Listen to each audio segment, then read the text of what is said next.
Yo digo que el síntoma es algo maravilloso. La gente me dice, bueno, pero ¿cómo va a ser maravilloso no poder dormir? O, bueno, porque da cuenta de que algo está pasando. Claro, ¿sí? claro. Y si algo está pasando, podemos atenderlo.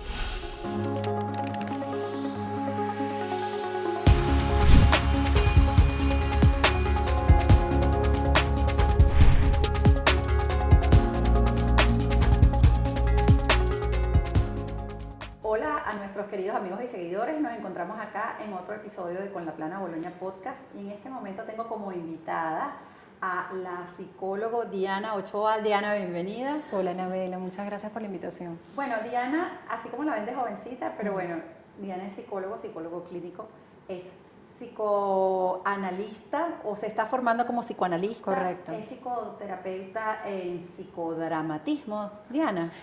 Soy psicodramatista y psicoterapeuta psicoanalítica. Es mejor que ella lo diga, porque todo es como un trabalenguas. Entonces, pero así como la ven de jovencita y tiene estudios, la verdad es que como a mí siempre me gusta traer invitados, que nosotros nos enfocamos en el ámbito del área de la estética, la salud y el bienestar.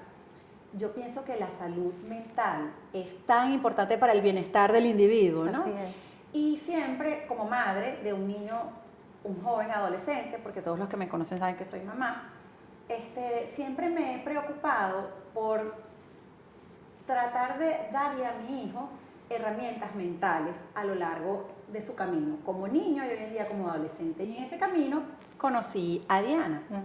Entonces, entre las mil cosas que podríamos hablar en torno a la psicología y al psicoanálisis, el tema que vamos a abordar hoy es la adolescencia, porque bueno, ese me llena a mí o me da en las venas totalmente en la etapa que estoy viviendo en este momento con mi hijo. Entonces, bueno, vamos a hablar un poco, Diana, claro, para hablar de adolescencia hay que hablar un poco de cómo es el ser humano, de cómo es la psiquis humana, y bueno, ¿quién mejor que tú para que nos los expliques? Bueno, sí. Yo creo que es importante introducir por allí, ¿no?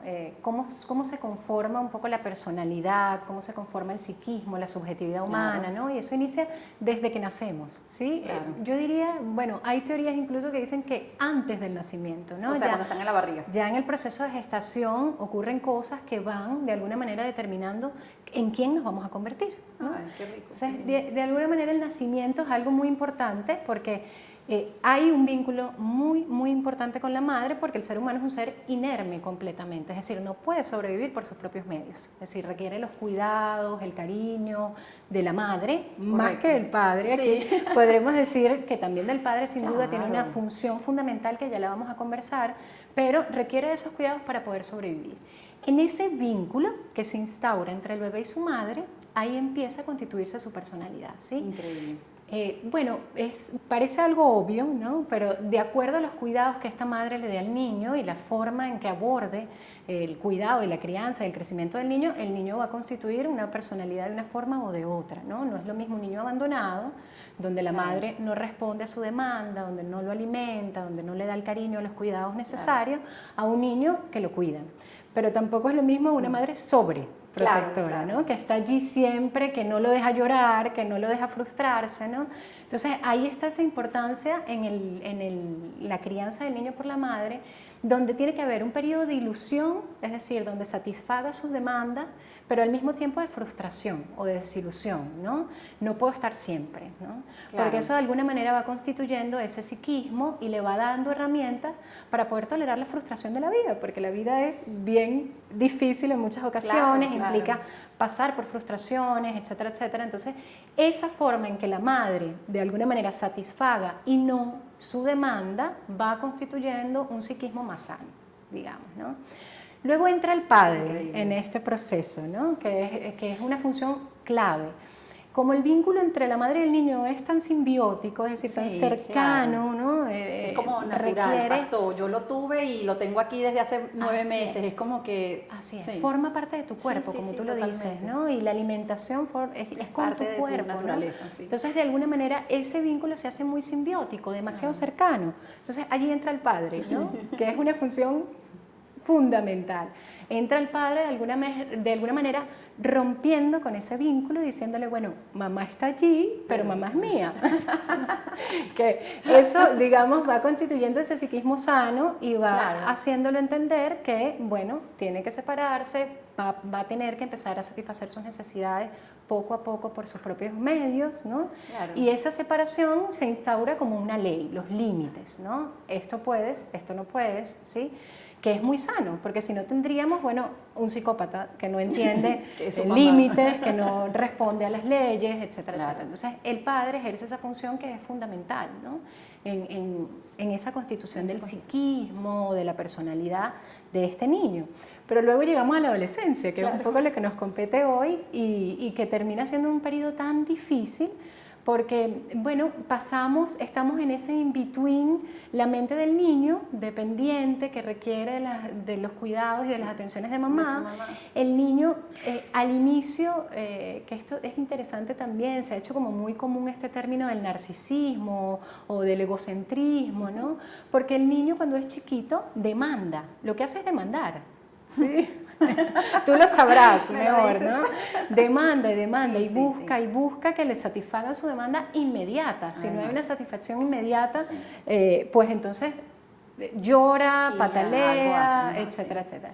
El adolescente ya tiene que entender que no hay una respuesta inmediata a su demanda, sino que en ocasiones tiene que postergar y eso genera frustración, genera sufrimiento, aunque se han visto casos de adolescentes de 40 años, pero digamos que lo normal es que ese proceso evolutivo ocurra de esa manera. Entonces está ese adolescente entre una mente infantil, todavía dependiente de sus padres, ¿no? De alguna manera, pero que busca independizarse. Entonces es un in-between, es como, no es ni una cosa ni la otra, por eso genera tanta angustia y tantos cambios, ¿no? en los adolescentes en esta etapa, porque están en esa lucha entre la dependencia y la independencia. La dependencia que quieren soltar, pero que necesitan todavía, y la independencia que van a ir adquiriendo como seres adultos. Y que probablemente no saben ni gestionarse la independencia, porque así es. Es así, o sea, es una, quítate, pero quédate por aquí cerquita, que seguro me hace falta en cualquier momento. No te vayas tan lejos, ¿no? Para yo sentir que estoy seguro, cómodo, etc. Y para uno como madre es difícil, porque, bueno, y me imagino que como padre también, porque es como, uy, ¿cómo les leo por dónde es? O sea, de verdad, yo siempre lo digo, nadie es mamá aprendida y ellos cambian mucho y entonces lo que antes era así ahora es no y tú dices, bueno, ¿por dónde le entro a este personaje? Sí, lo que tú dices es clave, Anabel, porque sí, efectivamente en esa etapa de la vida se está constituyendo o estructurando la personalidad, es decir, luego del tránsito por la adolescencia ya podemos tener, digamos, una identidad ya constituida. Entonces, en esa fase hay muchos cambios. Un día me gusta una cosa, otro día me gusta otra cosa. También porque ya los referentes dejan de ser los padres, ¿no? Antes los padres eran como el ideal de lo que yo quiero ser, de lo que espero ser, pero ya en esta etapa empiezan a aparecer otros referentes. Entonces aparecen referentes sociales, que puede ser un artista musical o puede ser un profesional exitoso, etc. Y esos referentes también vamos nosotros tomando esos aspectos e introyectándolos dentro y constituyendo nuestra propia personalidad. Entonces, es una fase difícil. Las madres siempre que traen adolescentes a consulta dicen, bueno, pero es que no quiere nada conmigo, ¿no? Lo hablábamos un poco antes, ¿no? No quiere nada conmigo, me bota del cuarto, no quiere... Bueno, precisamente eso es sano. ¿En qué sentido? El niño que ya se está convirtiendo en adulto, en adolescente en este caso, necesita distanciarse de sus padres para así poder constituir su propia identidad, su propia personalidad, sus propios gustos, preferencias, ¿no? Pero es súper interesante escucharte porque uno como mamá muchas veces puede pensar que eso es mala crianza. O sea, yo muchas veces lo he pensado. Bueno, ¿qué es esta mala crianza? ¿Cuál es esta repelencia que tiene este niño? Bueno, y a veces uno reacciona mal. Bueno, pero ¿qué es lo que te pasa? Así es bueno saber que hay que dejarles ese espacio y que esa reacción, lo que pasa es que también, ¿dónde está el límite entre lo normal, la mala crianza, lo extraño? Porque también hay muchas reacciones que de repente pueden estar fuera de lo normal, porque tal como tú dices, si esto viene desde la crianza, y ahí va y uno de mamá de un bebé tampoco sabe, entonces probablemente esas yo creo que las angustias que tenemos las madres normalmente, ¿lo estoy haciendo bien? No lo estoy haciendo bien. Lo dejo llorar, uy, qué madre desnaturalizada. No lo dejo llorar, lo agobio. Cuando va pasando, cuando ya son más grandecitos, como que puede ser más fácil, porque ya uno detecta la pataleta y nada, pero viene la adolescencia y volvemos a lo mismo. Ajá. A mí yo al principio me parecía que era una mala crianza. Ahora entiendo que no. Entonces, explícame un poquitico, o sea, ¿en qué marco de reacciones normales y anormales? Porque también a veces hay que ponernos en cintura, no se le puede decir que sí a todo. Así es, así es. Fíjate, lo que dice es importantísimo, ¿no? Hay un psicoanalista que es de apellido Winnicott, que él plantea que la madre debe ser lo suficientemente buena. Es un concepto hermosísimo porque somos seres humanos, ¿no? Es decir, no hay la madre perfecta. ¿Qué significa una madre suficientemente buena? Bueno, que está allí para el niño, para satisfacer sus necesidades, pero al mismo tiempo lo frustra, un poco lo que venimos hablando, ¿no? Y es lo que tú dices, ¿no? Bueno, estoy aquí para ti, pero te dejo tu espacio también. Y resuélvelo tú solo, tú puedes hacerlo solo, ¿no? Porque de alguna manera ahí se va constituyendo su autoestima, lo que nosotros llamamos popularmente la confianza en sí mismo, su yo fuerte de que puede hacer cosas de manera independiente. Pero la pregunta de qué es lo natural o lo sano y qué es, eso es una pregunta casi filosófica, ¿no? Porque qué es sano y qué no es sano. Claro. Lo que sí pudiésemos decir es que es un periodo donde ocurren muchos cambios. Entonces muchas de las manifestaciones parecen patológicas y puede que no lo sean, ¿sí? Como por ejemplo esto que tú decías, el aislamiento del adolescente. El adolescente se aísla un poco de sus padres, de su familia de origen, digamos, ¿no? Se queda en su cuarto, cierra la puerta. Si mamá toca, qué fastidio, ¿por qué? Deja el fastidio, y que déjame ni se te solo. ocurre entrar sin tocar, o sea, tocar. Cuando él en su vida ha tocado la puerta de mi cuarto, por supuesto, pero... O sea. Eso, tal cual, tal cual. Pero es así, ¿no? Un poco, el adolescente se aísla un poco y se aísla por esa separación que venimos hablando, ¿no?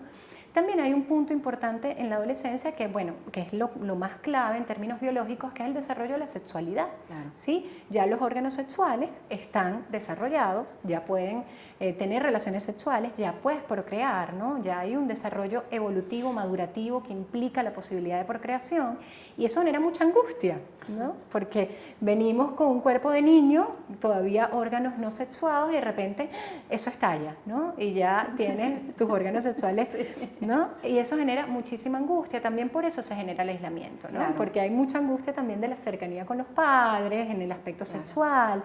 Entonces, mejor a distancia, ¿no? Y otra de las cosas es que ellos no pueden satisfacer esas necesidades sexuales, obviamente, en el núcleo familiar. Entonces, por eso hay un aislamiento de los padres y empiezan a buscar referentes o pares, es decir, niños o niñas de su edad, ¿sí? Fuera de casa, y por eso ocurre ese aislamiento, lo cual es necesario, ¿no? Un poco hablábamos antes, cuando estábamos conversando, Anabel, de este tema de la pandemia y los adolescentes, lo difícil que resulta, ¿no? Porque en esta etapa el adolescente requiere esa distancia de los padres y busca la cercanía de los pares, fuera de casa. Imagínate, en una pandemia, encerrados, tal cual. Resulta muy complejo, ¿no? Porque entonces, bueno, mis pares no están o están pegados al celular, la mamá me dice, bueno, pero es que yo le quito el celular, bueno, pero es la única vía de contacto con su mundo, y con sus pares, ¿no? Entonces, sus videojuegos y su teléfono. Correcto, que además los videojuegos es una forma de interactuar también. Claro, porque juegan están todos conectados. Ahora no quieren estar juntos porque si están juntos no pueden jugar. Exactamente. Cada uno en su casa. Al revés de nuestra época. Pero es su forma de conectarse o vincularse con sus pares, que es tan importante en esta fase evolutiva, ¿no? Del desarrollo. Entonces, sí, pareciera que hay muchas cosas patológicas, pero que no terminan siendo patológicas. La ansiedad, se produce muchísima angustia por este desarrollo sexual que venimos hablando. También ocurre que eso puede manifestarse de múltiples formas, dificultades para dormir, los chamos que se comen las uñas, es decir, muchas manifestaciones de ansiedad que pueden estar presentes y que pudiesen, claro, hay que verlas, hay que leerlas. El padre lo que tiene que estar es viendo qué está pasando, ¿no? Porque también ocurre que esto es como una angustia sin nombre, ¿sí? Que no puedo nombrar, que no puedo poner en palabras. Entonces un poco el psicoanálisis... No sé cómo manifestarla. Exacto, ni sé lo que me pasa. O sea, va mucho más allá, ¿no? Sí, porque no es que yo diga, mami, tengo miedo para un examen. No, es que ellos mismos se entienden. A veces parecen en el exorcista, tuercen los ojos para allá. O sea, tú dices, Dios mío. Tal cual, tal cual. Porque todavía no son capaces de sí, de identificar con claridad qué es lo que me está pasando en términos emocionales. Hay una revuelta, hay ansiedad, hay angustia, hay aislamiento, puede haber rebeldía también, y eso tiene que ver con, bueno, separarme, cortar con lo paterno, ¿no? Yo no quiero lo que tú me mandas a hacer, ¿no? Yo soy diferente. Todas esas cosas ocurren, ¿no? Y es importante observarlas, ¿no? Observar qué le está pasando, porque suele haber muchísima angustia en estas fases del desarrollo. ¿Cómo podemos hacer nosotros? Porque entendiendo que tenemos que dejarlos aislar, que debemos dejarlos, que es sano dejarlos con sus compañeros, pero estamos en una pandemia donde los tenemos otra vez arropados como casi que cuando tenían 6, 7 años. A mí mi preocupación es, número uno, en qué puede repercutir esto y, por supuesto, me gustaría saber desde tu experiencia cómo podemos ayudarlos, cómo podemos compensar un poquito, porque esto va a durar todavía. Así es. Entonces, ¿qué nos puedes contar al respecto? ¿O cómo me puedes orientar? Es difícil, ¿no? Esto, porque además, si tenemos en casa personas de la tercera edad, los abuelitos, etcétera, nos cuesta dejarlos salir porque nos da mucho miedo. Después el manejo de la culpa de los niños, ¿no? Porque de los adolescentes, si se llegan a contagiar y contagian a un familiar que está en riesgo, es horrible, ¿no? Para ellos, para ellos es mucha presión, claro. Lidiar con esa culpa, ¿no? Ahora bien, también es verdad que vamos a estar bastante tiempo en esta situación, es decir, esto no va a ser una cosa que pase en un año, hay pronósticos hasta de 3 más, no lo sabemos, ¿no? Entonces, también es sano que ellos puedan ir paulatinamente restituyendo sus actividades normales, ¿no? Claro. Y bueno, es un poco lo que ha venido pasando, ¿no? Bueno, ya empiezan a ir al colegio, siguiendo todos los mecanismos de bioseguridad, etcétera, claro. Eso es fundamental, pero sí es verdad que también hay que ayudarlos en términos psicológicos a que ellos restituyan su vida lo más posible. Sabemos que no vamos a poder hacerlo siempre. A los padres les da mucha culpa, ¿no? Pero ¿cómo los voy a mandar? No los puedo mandar, ¿no? Pero en ocasiones yo les digo, bueno, pero si lo tienes muy deprimido, es mejor eso a que termine desarrollando una depresión, bueno, producto de este aislamiento que para ellos es tan difícil, ¿no? Entonces sí creo que es importante que ellos vayan paulatinamente restituyendo sus actividades. Evidentemente, si hay un pico, uno puede tomar la decisión de mantenerlos en casa, etcétera. O sea, ir manejándolos sobre la marcha, pero sí es importante que ellos puedan empezar a vincularse nuevamente, ¿no? También una de las angustias es los videojuegos, la computadora, el mundo virtual. ¿Le pongo horario a los videojuegos o no se los pongo? ¿Están todo el día encerrados? Es así. Yo le explico un poco a las mamás que es natural que en estos tiempos la cantidad de horas incremente, claro. ¿Sí? Porque nuevamente estamos hablando de que es el único vínculo que ellos tienen con el mundo externo y con sus pares y con sus compañeros, sus amigos, ¿no? Entonces es natural que las horas incrementen. También es verdad que no pueden estar todo el día pegados a estos dispositivos. Entonces allí está, bueno, lo que hablábamos de la ley, ¿no? De cómo regular, cómo colocar esos límites, pero siendo quizás más flexibles, ¿no? Entendiendo que es natural que en estos tiempos eso pase, ¿no? Que se incrementen las horas pegados a estos dispositivos virtuales, ¿no? La otra cosa es observar mucho. Yo le digo a los papás que tenemos que no hay nadie que los conozca más que los padres, nadie, claro, incluso más que ellos mismos, ¿no? Sí. Porque son los que han venido estando en todo su desarrollo evolutivo y saben quiénes son. Entonces, si ven alguna señal diferente, mira, está muy ansioso, está muy deprimido, buscar ayuda, creo que eso es un paso fundamental, porque como decíamos antes, hay un terror sin nombre, ¿no? Así lo llamaba Freud, un terror sin nombre. No se puede poner en palabras qué es lo que nos pasa. Hay un montón de emociones que están dentro, pero no sé ni siquiera por qué están ocurriendo. Entonces, un poco lo que ofrece la psicoterapia psicoanalítica o el psicoanálisis es ayudarlos a ellos a precisar qué es lo que nos pasa, ponerlo en palabras, porque al ponerlo en palabras se hace algo real. Claro. Y es algo que podemos abordar. Bueno, ya sabemos qué es, ahora cómo lo abordamos, ¿no? Entonces es fundamental que si vemos algún signo o algún síntoma extraordinario, busquemos ayuda, ¿no? Solemos tener en mente que, bueno, la psicoterapia o el psicoanálisis es para la gente que no está bien, que tiene problemas, pero bueno, resulta que no, Que no, no es que así, eso de es como alguna un mito manera... muy mal concebido. Tal cual. Entonces es importante ofrecerles a ellos ese espacio que no se lo pueden dar papá y mamá, que no se lo pueden dar los pares, porque O sea, están igual que ellos. Están igual que ellos, tal cual. Entonces es un tercero que de alguna manera lo escucha, él puede hablar sin sentirse juzgado, porque la mirada de los padres siempre, por más simpáticos y Por chéveres que muy llano sean, que quiera ser, es una mirada de la ley, ¿no? Insisto, una mirada paterna. Entonces esto es un tercero que los ayuda a hablar, ¿no? A ir construyendo eso que les va pasando, ¿no? Entonces creo que eso es lo más importante, estar atento a cualquier síntoma. Yo digo que el síntoma es algo maravilloso. La gente me dice, bueno, pero ¿cómo va a ser maravilloso no poder dormir? O, bueno, porque da cuenta de que algo está pasando, claro, ¿sí? claro. Y si algo está pasando, podemos atenderlo. Si no hay Claro. síntoma, es Como más difícil, es difícil atenderlo, enterarse. ¿no? Entonces, esas serían mis recomendaciones. Y bueno, y darles esos espacios. A los adolescentes requieren esos espacios para aislarse un poco. Si llaman a mamá, bueno, acudir a cuando ellos lo soliciten, pero sí entender que quizás van a estar más irritables, van a estar más aislados y son procesos normales de la adolescencia, pero que además se intensifican por este proceso pandémico en el que estamos pasando, ¿no? Claro, es así tal cual. Es así tal cual. ¿Cómo podemos hacer para tener la varita mágica para entenderlo? Pero bueno, definitivamente... No hay varitas. No hay varitas, pero las herramientas existen, ¿no? Así es.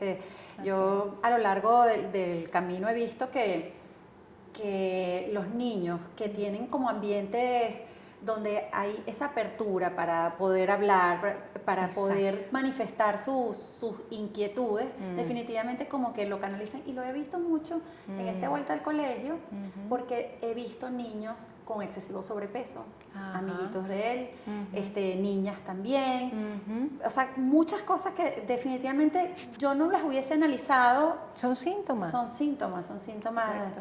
Que pasan desapercibidos de alguna manera, Anabel, porque bueno, aumentó un poco de peso y ya, ¿no? Sí. Pero resulta... Bueno, está en la casa, no está haciendo educación física. Exactamente, pero resulta que pueden estar dando cuenta de algo, de una ansiedad que está pasando el niño y en consecuencia necesita alimentarse más, tratando de taponar esa ansiedad, ¿no? Entonces sí, son síntomas, es clave lo que tú estás planteando y que hay que atenderlos, ¿no? Aunque parezcan algo inocuo, pues tienen un significado. Detrás del síntoma hay un significado.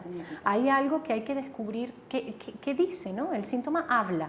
Es una forma de hablar a través del cuerpo, ¿no? Entonces, por eso digo un poco que la propuesta del psicoanálisis es, bueno, eso que está comunicando tu cuerpo, vamos a ponerlo en palabras. Porque a la hora de ponerlo en palabras, identificarlo, podemos nuevamente atenderlo como veníamos. ¿Qué estrategias manejan ustedes cuando tienen así un paciente que bueno, viene con cualquiera? Porque puede venir uno que ganó peso o puede venir una niña con bulimia, o sea, puede venir cualquier cosa. Así es. Es muy común también lo que tú estás diciendo de los trastornos asociados a la imagen corporal en la adolescencia, bueno, por esto mismo de los cambios fisiológicos que vamos viviendo, ¿no? Y son todas esas cosas que suelen ocurrir. Tú decías ahorita, hace un ratico, voy a atajarlo, esto de tratar, si bien pueden haber especialistas que están formados para eso y para ayudar a poner en palabras esto, los padres también pueden hacer una función, digamos, de traductores, ¿no? Y eso es fundamental para el desarrollo del niño, desde chiquititos, ¿no? Si nosotros vemos un berrinche, el berrinche da cuenta de algo. Hay una molestia, hay una frustración y el padre puede poner en palabras eso que le está pasando al niño, ¿no? Mira, yo entiendo que te da mucha rabia, que yo no pueda comprarte tal cosa o que no pueda llevarte a tal lugar y da rabia, a mí también me daría rabia, ¿sí? Como para que ellos puedan empezar a identificar que hay emociones humanas que se activan a través de ciertas situaciones y entonces no ir acumulando eso como terrores sin nombre, ¿no? Que terminan en muchísima angustia y es esa gente que, bueno, luego tiene conductas compulsivas como comer, fumar, a las adicciones, tratando de superar o de llenar esas angustias que nunca fueron nombradas. Que nunca fueron desde muy pequeño. Y que a veces como padres uno puede incluso cometer el error de que eso es malo. Y darles culpa y bueno, yo sí soy una fiel creyente que la culpa anula muchísimo al ser humano y uno pues trata de vencer eso, porque además eso es como un campo fértil, que si siembras bien, florece y si siembras mal, bueno, le caen Así las 7 es. plagas completas. Así es, porque en esas etapas, bueno, se está conformando el psiquismo, o sea, Totalmente. es algo, cuando yo le explico, pues a las mamás de mis pacientes, parece, bueno, desde esta orientación obviamente que en la que yo me he formado, el psiquismo se constituye en los primeros años de la vida, ¿no? Entonces, por eso es tan importante ese primer periodo, bueno, que yo diría hasta los 5 años, parece mentira, ¿no? Pero es clave, ¿no? Cómo sea el vínculo con la madre y de la madre con el padre, ¿no? También, Claro. cómo sea ese apoyo que esté allí, todo eso va quedando inscrito en la mente del niño y es lo que va constituyendo quién va a ser en el futuro, ¿no?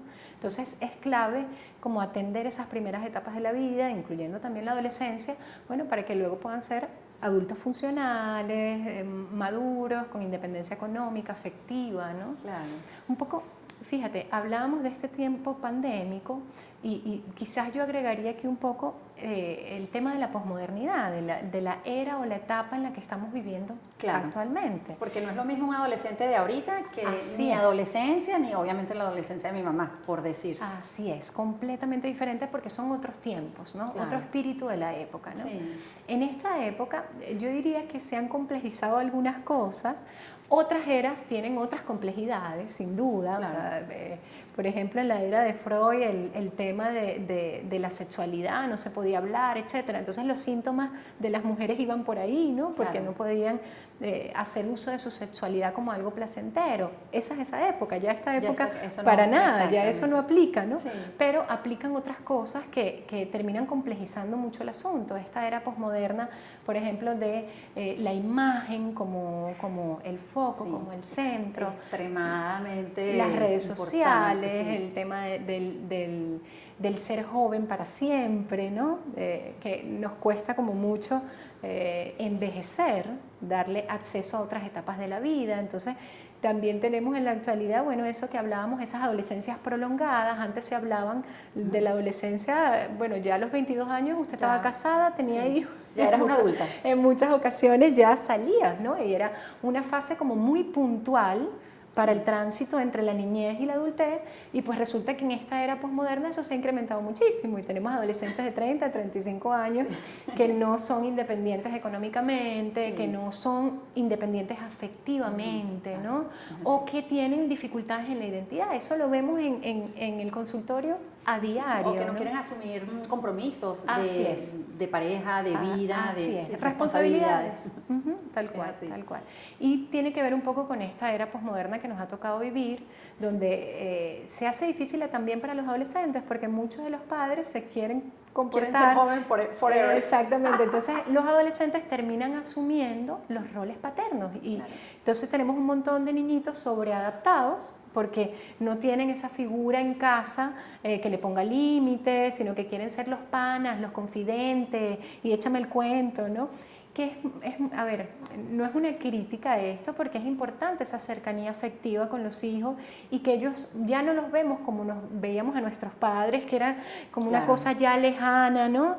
Hay más cercanía, pero también entender que son padres y que hay que poner límites y que hay que poner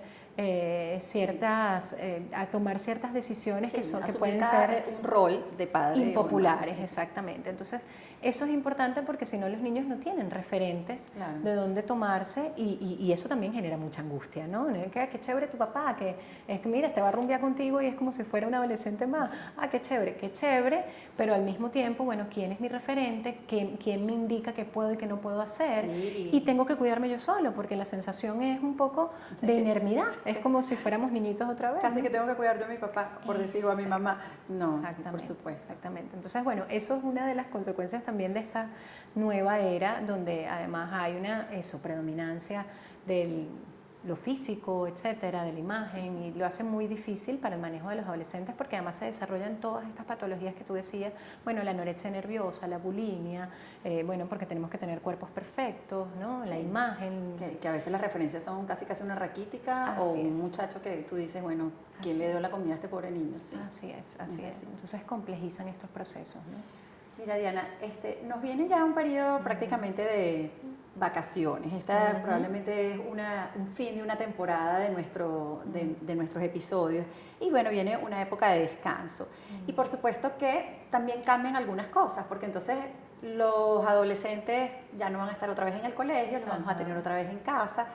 Entonces, bueno, es una época también para compartir en familia, o es lo que tratamos de procurar. Entonces, ¿qué consejo nos dejas? ¿Qué mensaje nos dejas para, por lo menos esas madres de adolescentes, que seguro tengo muchas que me están escuchando, y padres también, un poco para tratar de mantener la armonía del hogar y siempre pensando en darle una salud mental a nuestros hijos? Sí. Entonces, ¿qué nos puedes dejar de recomendación? Yo creo que estos han sido momentos muy duros, ¿no? Para todos, porque estamos como muy rodeados de muerte, de duelo, ¿no? De pérdidas. Aun cuando no hemos muchos estado expuestos a esas situaciones, lo escuchamos a diario, ¿no? Entonces, yo creo que es un momento como para desarrollar la cercanía, para generarnos confianza entre nosotros. O sea, aquí estamos, podemos protegernos, podemos cuidarnos como familia, ¿no? Entonces, yo sugeriría eso, como un momento de recogimiento y donde se permita, tú lo decías, Anabel, me parecía fantástico como lo decías, porque en un hogar donde se permita hablar de lo que nos acontece, ¿no? Aunque nos dé mucho miedo hablar del duelo, de la muerte, de las angustias que nos genera la pandemia, el encierro, etcétera, un hogar donde se permita, donde se abran estos temas de conversación y los podemos manejar sin tanta angustia, aunque nos angustien, ¿no? Donde se puedan hablar, donde podamos entre todos elaborarlos, procesarlos, metabolizarlos, ¿no? Claro. Yo creo que esa sería la recomendación, ¿no? Generar una apertura en nuestros hogares para que se genere esa confianza para poder hablar de estas cosas que nos ha tocado transitar y que son tan complejas. Son muy complejas, es así. Muchas gracias, Diana, y la verdad es que yo creo que dejas un mensaje bellísimo, no solamente para las familias que tenemos adolescentes en casa, sino para todas las familias en general. Y la verdad que con este mensaje tan bonito me despido de ustedes. Espero que hayan disfrutado de esta conversación tanto como yo. Y bueno, nos esperamos en otra temporada de nuestro Con la Plana Boloña Podcast.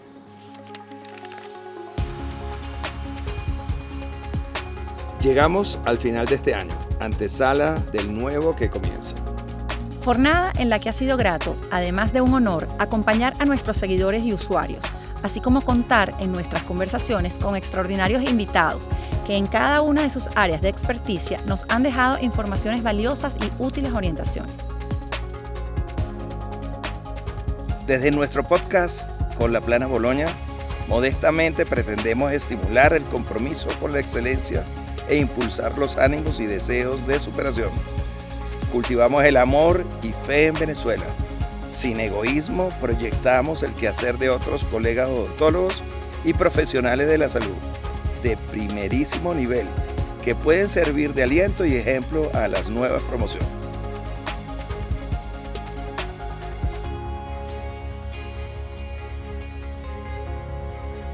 Reciban todos nuestro afectuoso saludo en estas fechas, así como un fuerte abrazo, donde quiera que se encuentren.